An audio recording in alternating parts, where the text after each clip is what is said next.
안녕하세요. 용쌤 인사이트 용쌤입니다. 오늘은 학원 이야기 좀 해볼게요. 학원에서 아이가 보내는 좋은 신호와 나쁜 신호, 그리고 좋은 강사와 나쁜 강사를 판별하는 법에 대해서 말씀을 드리도록 하겠습니다. 작년에 사교육비가 무려 29조 2천억 원에 달했다고 합니다. 학생 수는 8만 명이나 줄었는데 사교육비는 2조 1천억 원이 더 늘어났으니까 서울에 있는 대학들이 지방으로 모두 이전한다던가 그 정도의 파격적인 변화가 있지 않다면 이 흐름이 쉽게 바뀌긴 어렵겠죠. 사교육비를 어떻게 줄이나 같은 큰 주제는 정부나 교육부에서 알아서 하실 테니까 어차피 사교육에 돈 쓸 거라면 내 아이가 잘하고 있는지 학원의 전기료 납부 걱정을 덜어주고 있는지 제대로 아는 게 중요하겠죠. 학원 재밌었어? 응, 괜찮아. 학원 선생님 어때? 응, 괜찮아. 어머님들은 이런 식의 아이들 대답에 익숙하죠. 그런데 이런 단순한 물음과 대답만으로 아이가 잘하는지 아닌지 알 수 없어요. 이미 나쁜 신호가 잔뜩 나오는데도 그 신호를 알아채리지 못하고 넘기시고 있다면 대단히 안타깝고 심각하죠. 그 신호를 꼭 알고 싶으시죠? 그래서 오늘은 아이들이 학원 같은 사교육기관에서 학습을 제대로 잘하고 있는지 아이들이 보내는 신호를 통해서 알 수 있는 방법을 알려드릴게요. 당연히 세트로 가야 할 게 있죠. 좋은 강사와 나쁜 강사를 판별하는 법까지 간단하지만 아주 명쾌하게 알려드리겠습니다. 좋은 신호부터 말씀드릴게요. 첫 번째는 상위반으로의 이동이에요. 아이가 학원에서 보내는 좋은 신호가 첫 번째가 상위반으로의 이동입니다. 아이의 실력이 늘고 있는 증거이기도 하고요. 아이에게 성취감과 도전의식을 주기 때문에 좋은 사이클이 만들어집니다. 두 번째는 학원 가는 걸 재밌어하면 이것 역시 긍정적인 신호입니다. 오늘 갈릴레오 학원 가는 날이다 하며 기대하는 모습이 확인되면 좋은 시그널이에요. 물론 여친, 남친, 이성 친구가 있어서 가기를 좋아하는 것은 다른 이야기고요. 단순히 친구 보러 가는 게 재밌다 수준과는 다르게 오늘은 선생님이 알려준 게 너무 재밌었어 같은 말을 하면 수업 자체가 흥미로운 더욱 좋은 신호입니다. 숙제를 열심히 하고 어려운 문제까지 다 풀어가는 것도 좋은 신호입니다. 다수의 아이들이 학원 숙제를 귀찮아하고 짜증내고 후딱 해치우는데 숙제를 제대로 하고 어려운 문제까지 다 풀려고 어떻게든 잠도 덜 자고 그러면 아이가 해당 과목에 확실한 흥미를 갖기 시작한 거예요. 엄마, 나 3단계 어려운 문제까지 숙제 다 했어. 이렇게 말하면 아이가 스스로 도전을 즐거워하고 있는 꽤 긍정적인 신호입니다. 공부 욕심이 생겨서 더 어려운 교재를 도전하고 단계가 높은 진도나 과목도 공부하겠다고 하면 역시 좋은 신호이고 어려운 학교에 도전하겠다는 의지를 보이는 것도 매우 좋은 시그널입니다. 엄마, 나 과학고 한번 해볼까? 외대부고가 대학 잘 가던데 한번 해볼까? 같은 말을 한다면 학원의 수업이 아이에게 자신감을 심어주고 있다는 뜻입니다.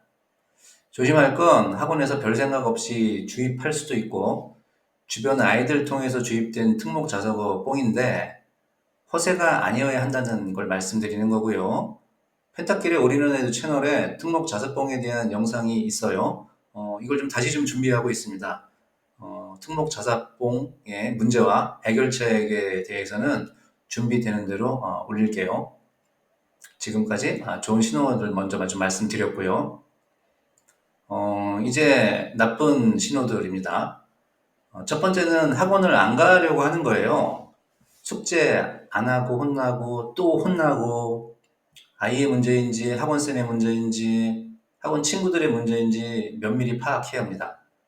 아이가 공부를 안 하는 게 아니면서 아이에 대한 신뢰가 있다면 그런 아이라면 벌써 문제를 이야기했을 거고요. 뭉개고 말 안 하는 아이들이 문제죠. 이게 단발성이 아니라 지속적으로 일어나는 거라면 아이가 수업을 따라가기 어려워서 좌절했거나 해서 안 가려고 하면 그 이유를 명확히 파악하고 조치를 해야 합니다. 두 번째는 반이 낮아지는 거예요. 이거 어머님들 이거 되게 민감하시죠? 반이 올라가는 반대의 이유로 나쁜 신호인데, 사춘기가 온 아이가 공부를 안 해서인지 아니면 열심히 해도 안 되는 것인지를 진단해야 하고요. 공부를 안 하는 것은 당장의 솔루션이 없을 수도 있지만, 열심히 하고 있다면 사교육을 바꾼다든지 가외를 한다든지 가외를 추가한다든지 같은 방안을 속히 찾아야 합니다. 이해가 안 되는데 진도가 빨라서 참고 참다가 터져서 이야기하는 경우도 매우 나쁜 신호고, 이것은 누적된 상태입니다. 엄마, 사실 나 수학 진도 하나도 모르겠어. 학원에서 너무 빨리 나가. 이런 경우는 이미 학습 격차가 꽤 벌어졌을 가능성이 높아요.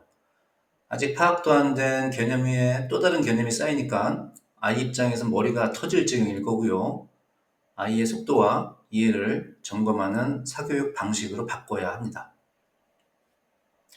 학원 교재에 채점이 안 돼 있는 페이지가 많은 것도 나쁜 신호예요.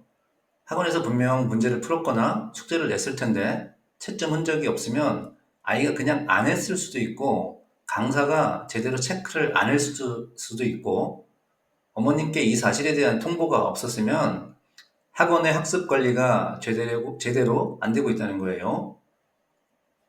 위 내용과 유사한 문제인데 학원 교재의 오답 정리가 아예 안 되어 있는 것도 나쁜 신호예요. 틀린 문제를 왜 틀렸는지 모른 채 계속 넘어가면 똑같은 과정을 계속 반복하게 됩니다.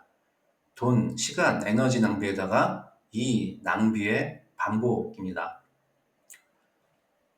위에 나쁜 신호들이 있으면은 진도에 문제 생길까봐, 그리고 뭐 더 나은 학원도 없는데 어떡하지 이러지 마시고, 학원을 옮기거나 강사나 전문가와 상담해서 해결책을 찾거나 적절한 다른 방법을 찾아야 합니다. 우리 애가 그냥 게을러서 그런 거 아닐까? 애가 공부 안 하는 걸 어떻게 해? 네, 그럴 가능성도 있죠.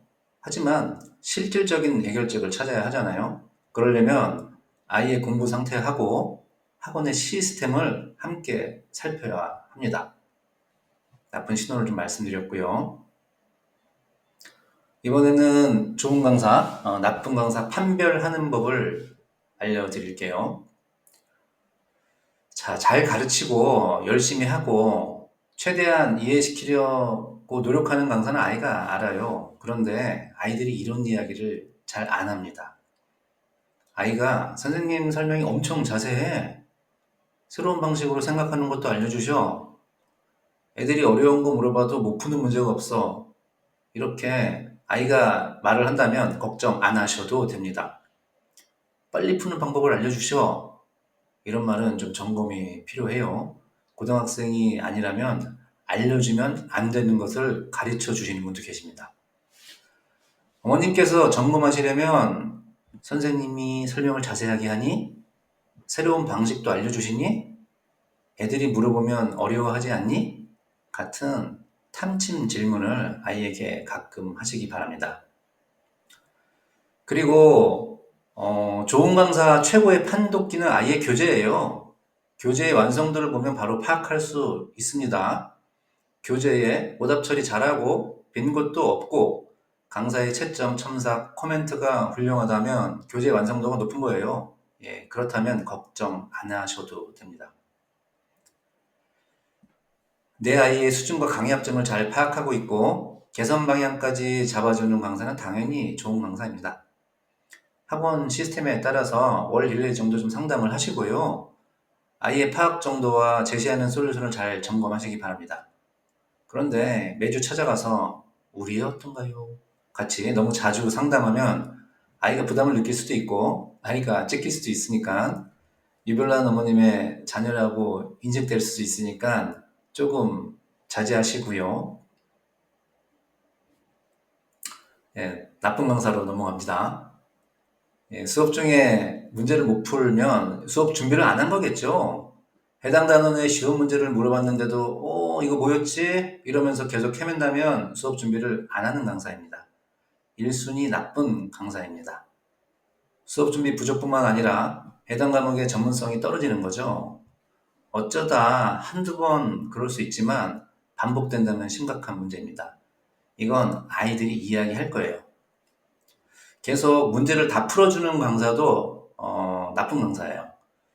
수능이 얼마 안 남은 시점에 뭐 고등 강사라면 뭐 아이들에게 생각할 시간도 안 주고 그냥 답만 쭉쭉 알려주면 아이들은 선생님 말 듣고 베끼기만 하게 되고요.